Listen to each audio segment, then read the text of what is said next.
Halo, kembali lagi bersama saya Suku Asli Keriting. Keriting bos. Baik teman-teman, pada video kali ini kita akan mencoba membahas tentang rumah adat yang ada di Papua.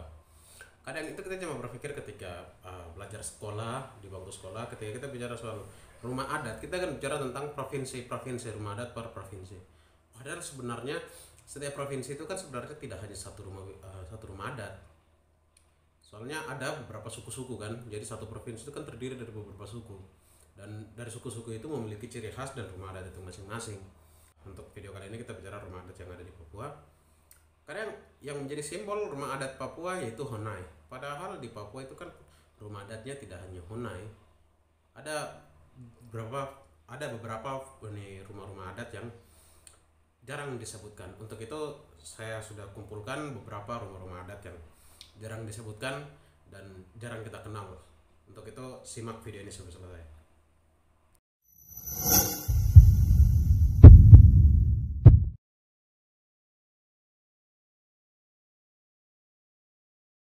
Yang pertama adalah rumah Honai.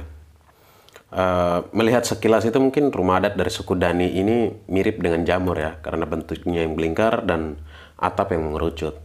Bagian atap rumah Honai ini lebih besar dari dindingnya dan terbuat dari jerami. Atap rumah Honai juga dibuat sedemikian untuk melindungi dinding. Jadi atapnya itu untuk melindungi dinding dari air hujan. Rumah Honai ini biasanya tidak terlalu besar ya ukurannya. Biasanya itu ukurannya kecil, yakni sekitaran 5 meteran, 5 meter persegi, dan terdiri dari dua ruangan yang terpisah dalam dua lantai. Jadi ada dua ruangan dalam dua lantai. Lantai pertama biasanya digunakan untuk melakukan beragam kegiatan, masak, dan lain-lain. Dan untuk yang lantai kedua, itu biasanya digunakan untuk tempat tidur. Rata-rata ini ukuran Honai ini memang tidak terlalu luas dan cenderung sempit. Hal ini dimaksudkan agar tetap aman, tetap hangat untuk menahan suhu dingin di malam hari nanti. Seperti itu. Rumah Honai ini biasanya digunakan untuk ada juga kegunaan lain, biasanya disimpan untuk menyimpan jenazah yang diawetkan atau dimumikan, atau menyimpan hasil buruan, senjata perang, dan benda warisan leluhur, misalnya simbol-simbol atau simbol-simbol adat atau apapun itu yang biasanya disimpan di situ juga.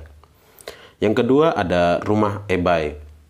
Ini kalau rumah Honai itu biasanya untuk laki-laki, diperuntukkan untuk laki-laki dewasa. Rumah Ebai ini dihuni untuk perempuan dewasa. Ebai ini berasal dari kata ebe yang berarti tubuh dan ai yang berarti perempuan. Ebai bermakna perempuan yang merupakan tubuh bagi kehidupan sebelum seorang lahir di dunia. Seperti itu. Jadi rumah Ebai ini memiliki ukuran yang lebih kecil dan pendek dibandingkan dengan rumah Honai. Rumah Ebai ini terletak di bagian sisi kiri atau kanan dari rumah Honai yang pintunya tidak sejajar dengan rumah Honai.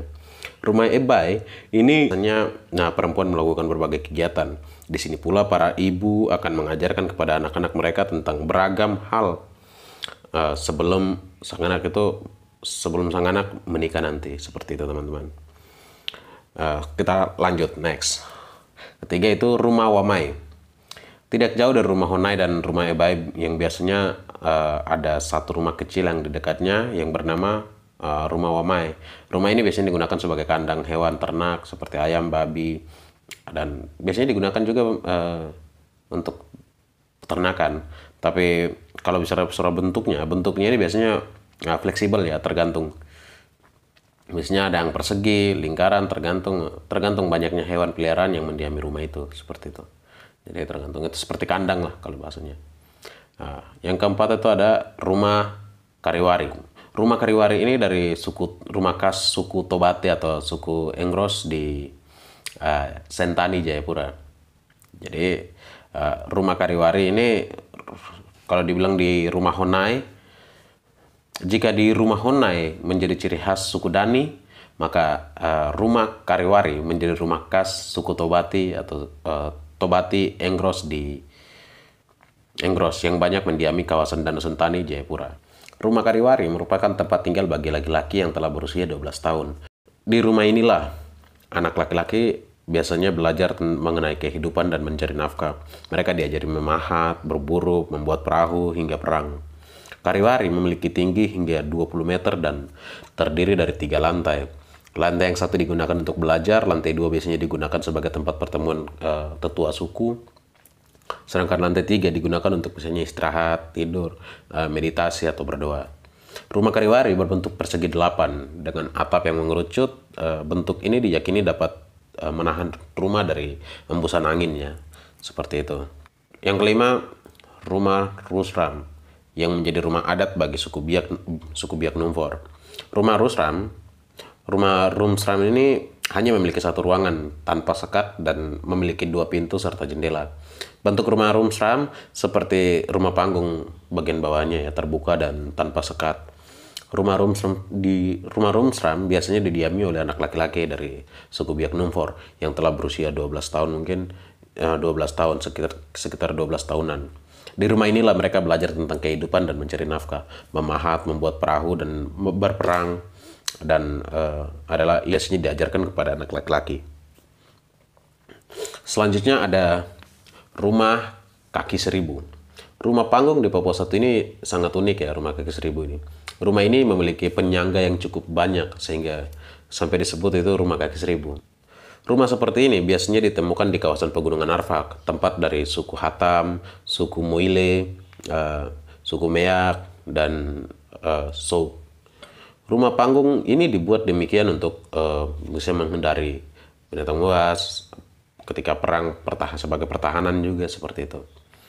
Yang ketujuh, rumah pohon. Rumah pohon ini benar-benar dibangun di atas pohon, teman-teman. Jadi biasanya dengan ketinggian 15-30 meter di permukaan tanah itu. Ini rumah dari suku Korowai. Suku Korowai itu membangun rumah ini untuk menghindari serangan binatang buas dan roh jahat. Sayangnya suku Korowai ini hanya tinggal 3.000 jiwa dan rumah pohon pun sudah jarang ditemukan lagi ya saat ini. Ternyata hanya sebagai tempat tinggal, rumah adat Papua lengkap juga memiliki makna yang sangat mendalam. Ya, seperti itulah. Pernah lihat langsung belum? Seperti itu. Seperti itu teman-teman untuk rumah pohonnya itu. Untuk mengenal suku Korowai ini dari Kabupaten Bovendigul, Papua. Seperti itu. Mungkin cukup sekian. Terima kasih. Oke teman-teman, jadi seperti itu rumah adat yang ada di Papua. Untuk sementara saya rangkum 7 dulu. Masih banyak sih sebenarnya. Cuma apa ya? Tidak bisa saya sebutkan satu-satu. Jadi ini sebagai gambaran bahwa sebenarnya setiap provinsi itu yang sebenarnya disimpulkan dan kita pelajari di bangku sekolah itu tidak seperti itu. Karena setiap provinsi itu punya beberapa daerah dan beberapa suku, beberapa wilayah adat dan memiliki rumah adat, ciri khas, bahasa itu sendiri-sendiri kan seperti itu. Oke, mungkin cukup sekian dulu, semoga bermanfaat. Terima kasih.